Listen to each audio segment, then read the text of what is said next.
Of course, there is a liability, there's a risk, and but I do my proper due diligence before I sign the loan. I don't want to put my net worth, and that gives me a confidence. And I invest my own money in every deal, Right. and that gives unless I don't have my investors in the deal if I can't invest my own money, because that is my investors is my net worth.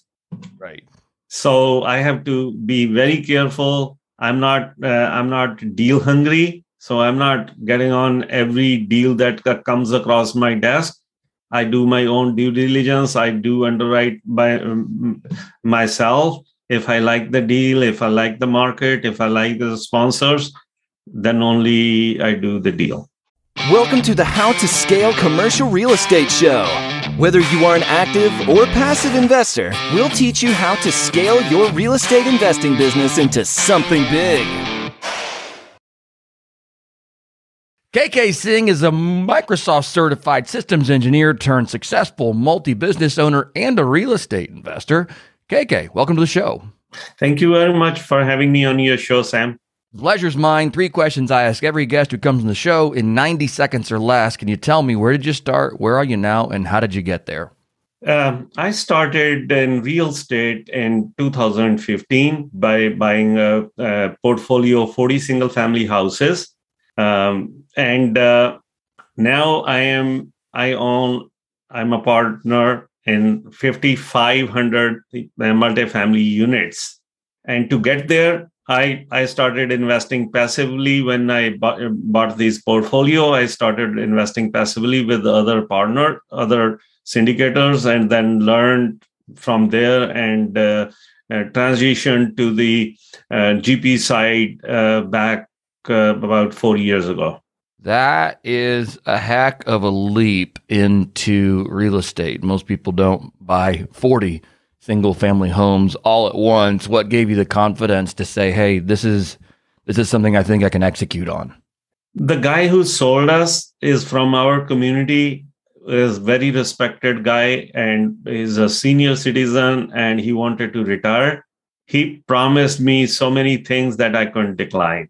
He promised you so many things. What does that mean? That means he gave me a good deal, number one. And the second thing, he promised that I don't have to spend a penny to get on that portfolio. So kind of self-financing. And the third thing, he said, I will train you for a year. But not all things happened. He changed his mind about the seller financing. And we had to go to the bank to get a seller financing. But in trade of that, I got one house free. And also, when he started training me, he was old school. So he was doing everything with a pen and pencil. I didn't like doing that. Being a Microsoft certified system engineer, I wanted to use the technology available these days to manage my properties. So I let him go after 10 days of ownership. So the year deal didn't really matter if he was there. You said, hey, you figured it out pretty fast and said, I can do this better after 10 days. Yes. What were some of the things you implemented? Obviously getting off pen and paper was one of them, but what were some of the other things that you looked at and said, man, I can do that better? Most of it was technology. So I researched online and bought a property management software, and a lot of other technology. Everything was paperless. So I made everything paperless and convenient. I didn't have to sit in the office. And also by signing the property management software, everybody was paying online. Or I had a lockbox. They could drop a money order or a check over at the lockbox too. So I didn't have to be there. First, the thing, I made myself independent because at that time I was managing a gas station and a laundromat. So I didn't have time to sit there in the office and wait for the tenants to come and pay the rent and tell me all the stories they have. Right. Yeah. Were there any other surprises when you took that portfolio over? Not really, because he was very honest in telling us everything he had. And I did walk some of the properties. I didn't walk all the properties. And he was very transparent. Wow. That's unusual. Good for you. You quickly And there weren't any deferred maintenance either. That's fantastic. You quickly transitioned though to being a passive investor in multifamily. What was the thinking, or what was the impetus to do that? When I started in the real estate, I thought, okay, now at that time I had 8 gas stations and a couple of laundromats. And I thought, okay, now we won't have to pay any income tax because we are in the real estate business. But we ended up paying more tax.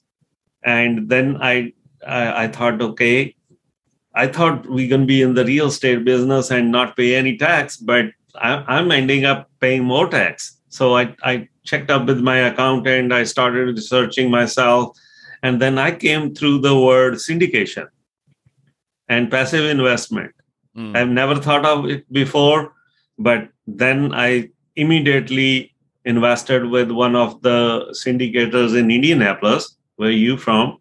So that was my first investment, and I started learning from there, and then I invested heavily passively.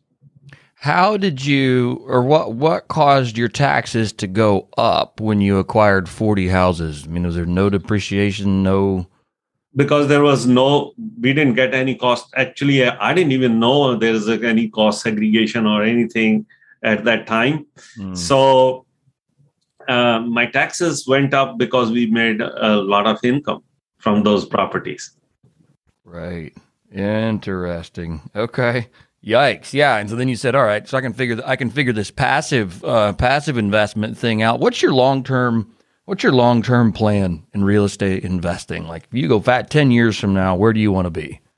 I'm planning on, I still partner with other people and do deals.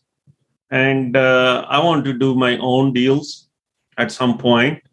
I have sold 4 gas stations last year. I'm trying to get little stuff off my plate before I jump in by myself. So I have been partnering with other good operators and doing deals for the last 4 years. You sold 4 gas stations. Gas stations seem like one of those things that, especially in a time, in a high inflationary environment, that would be a very nice asset to own because your product gets repriced daily. I mean, is that not a fair assumption, or am I missing something there? I don't think so, because there's a labor problem too. So you can keep update with the rising prices. Sometimes you end up selling cheaper. The wholesalers have a lot of more infrastructure than we do at the gas station level. Sure. So they can raise the prices with one click of a button, but we have to bring all the stuff into the office, scan them, and change the prices and all that. So we don't have that kind of technology, and we cannot afford that kind of technology to keep up. So sometimes we end up selling cheaper stuff. We don't get enough time to update the pricing on daily basis. Interesting. What did you, so that sounds like one thing maybe you didn't like about the gas station business. What were some other things in it that are maybe giving you like, hey, I think there's more opportunity elsewhere? I think it's not that I didn't like. I have been in the gas station business for 22 years. I still own several gas stations, but I think it's time to get out of it because I'm getting old, and gas station needs a lot of daily work. So I think real estate is much better, where you can work from anywhere. I mean, gas stations, we have really done good during the last 22 years in the gas station business. I'm not saying anything about the gas station. That's all we knew about 7 years back. But it's only I'm trying to get some stuff off my plate so that I can focus more on multifamily only.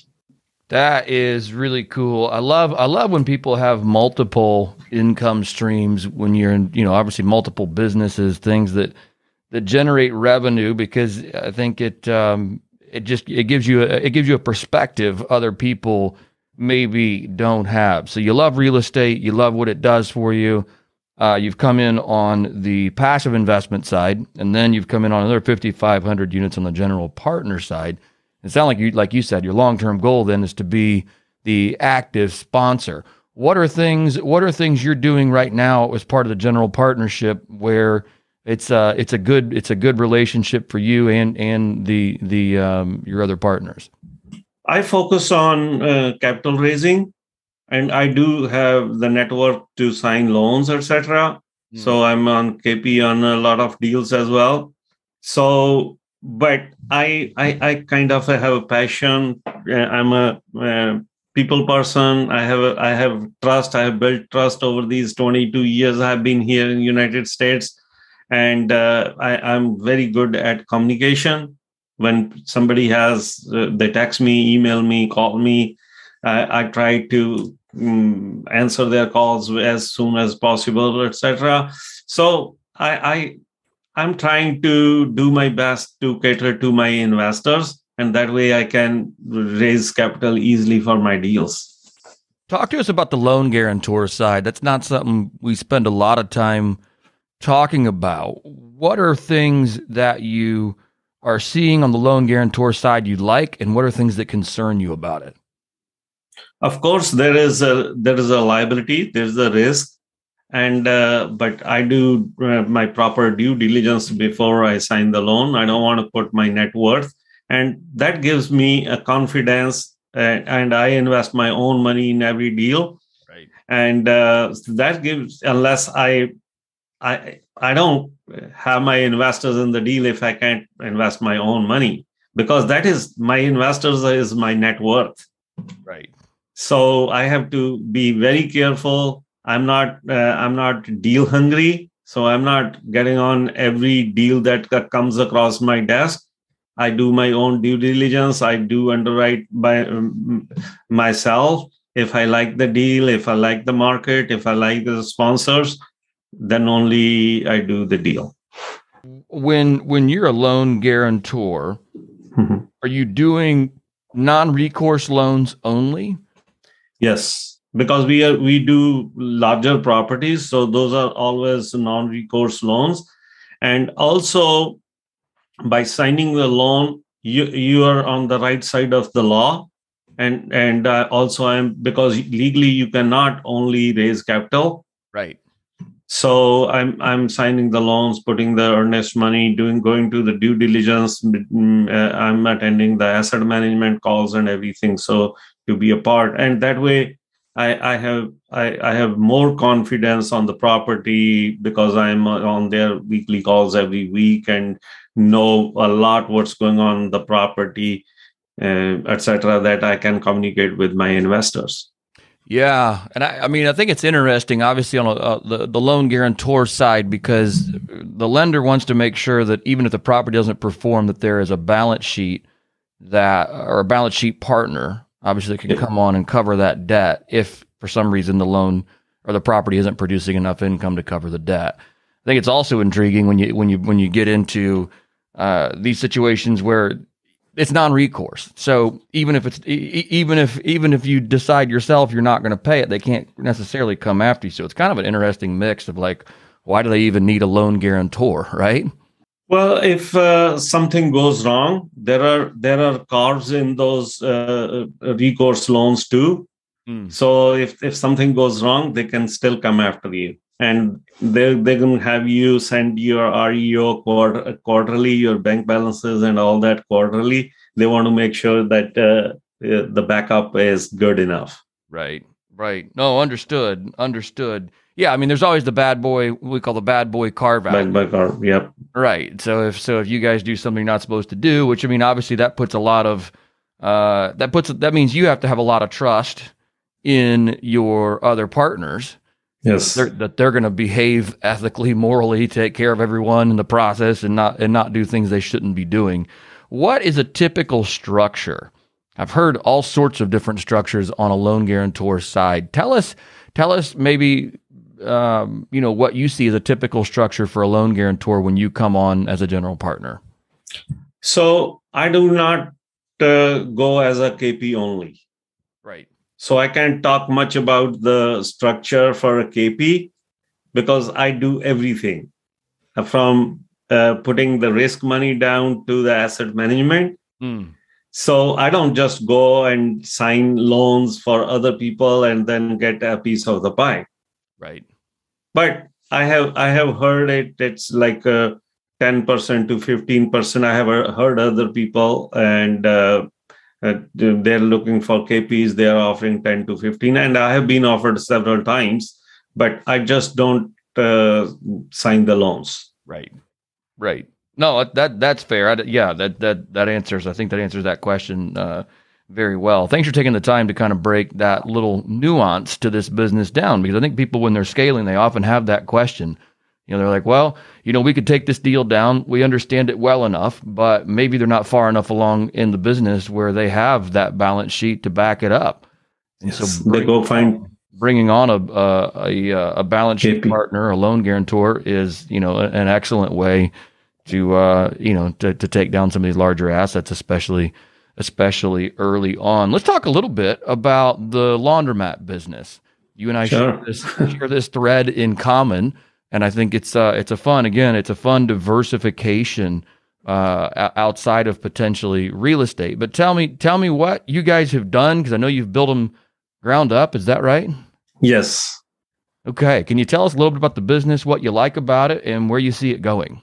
To back up, back in 2012, when it was slow, and I had a empty lot sitting by my gas station somebody owned.